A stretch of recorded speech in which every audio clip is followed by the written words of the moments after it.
love, my love.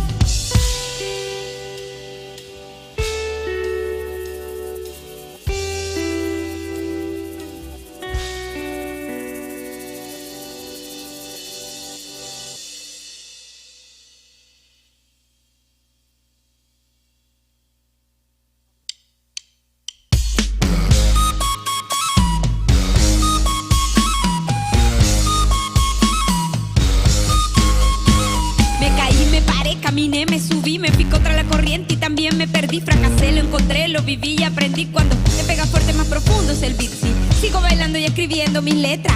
Sigo cantando con las puertas abiertas.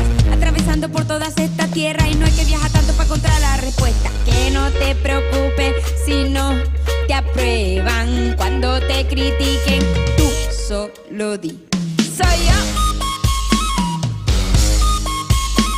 Soy yo.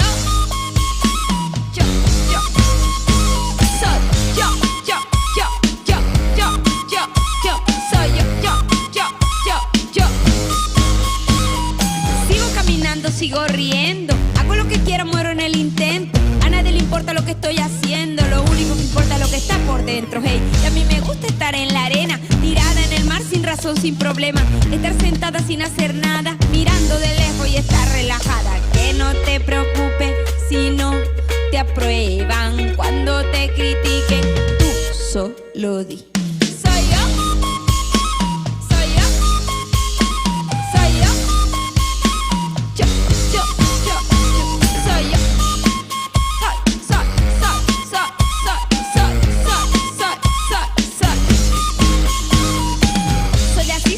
Soy así, relaja.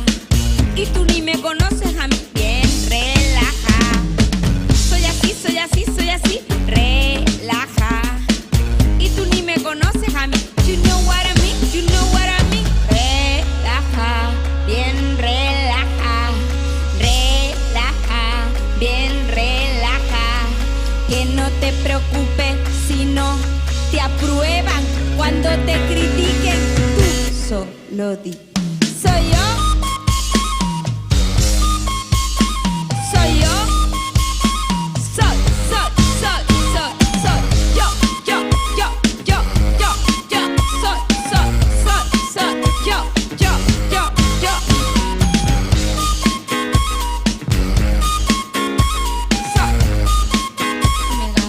En mi cuarto, en pijama, en mi cama, relajada. En mi cuarto, en pijama.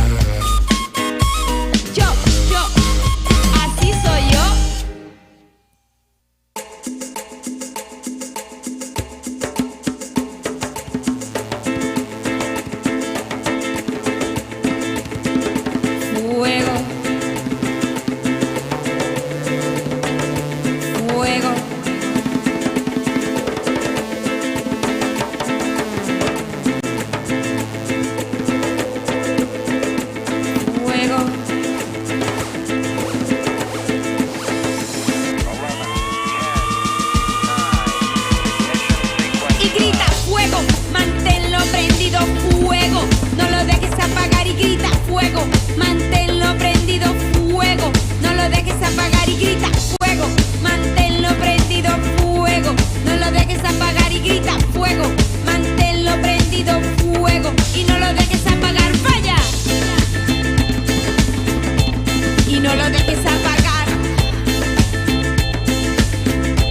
Y no lo dejes apagar.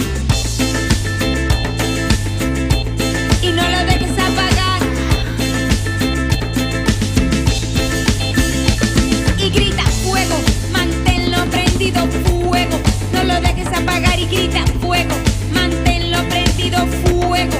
No lo dejes apagar. Y aquí viene bomba estéreo, viene con todo. Champeta, reggae music, come folklore, toman. Que es un poder, que es una bomba atómica. Un poco de folklore con música electrónica. Sigue, sigue prendiendo esta fiesta. Sigue, sigue, que a mí no me molesta. Vamos a bailar la noche y la madrugada hasta que se te ponga la pollera colorada. Y vamos hasta abajo, a mí no me da pena. Yo crecí tomando agua de panela helada. Y por allá de frío nada. Ahora te canto pa' que te des la calentada. Manténlo prendido y no lo dejes apagar. Manténlo prendido y no lo dejes apagar. Falla. Falla.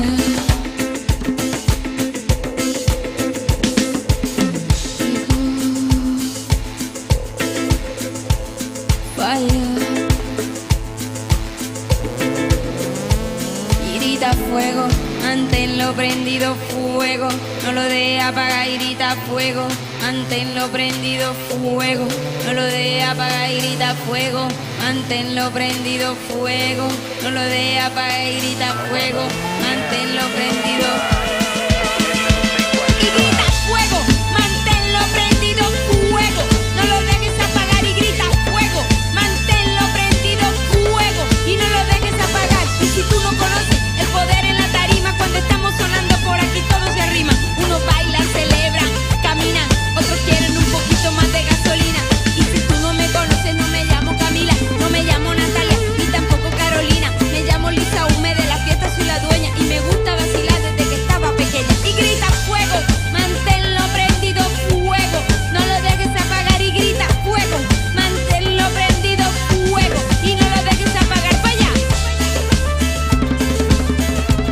Y no lo dejes apagar, falla. Y no lo dejes apagar. Y no lo dejes apagar. Y no lo dejes apagar, falla.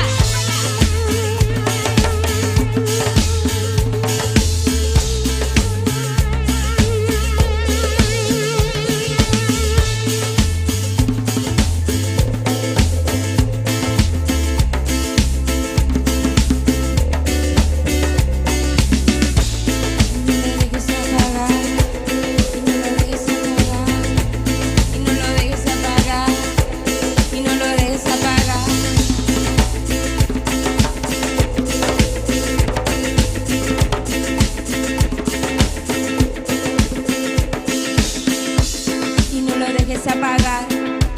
Y no lo dejes apagar.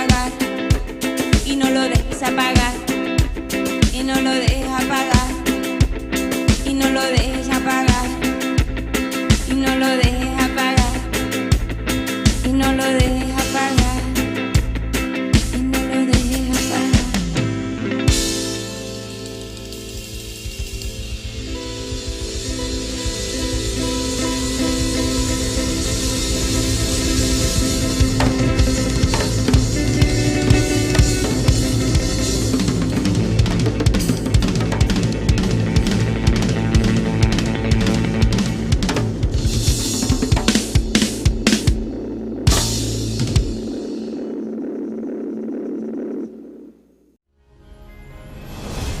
And now, back to Alicia Menendez.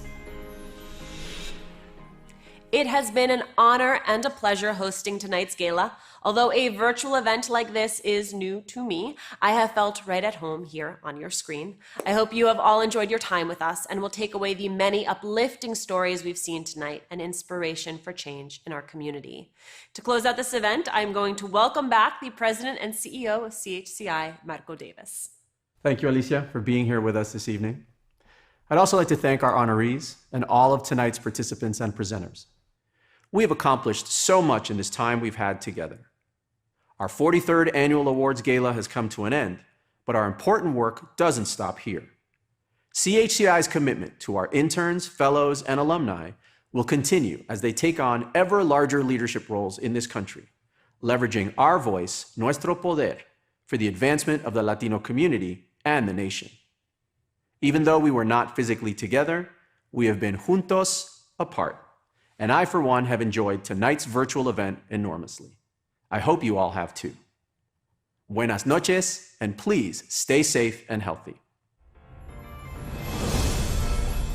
Thank you for attending the 2020 CHCI 43rd Annual Awards Gala. Good night and stay safe.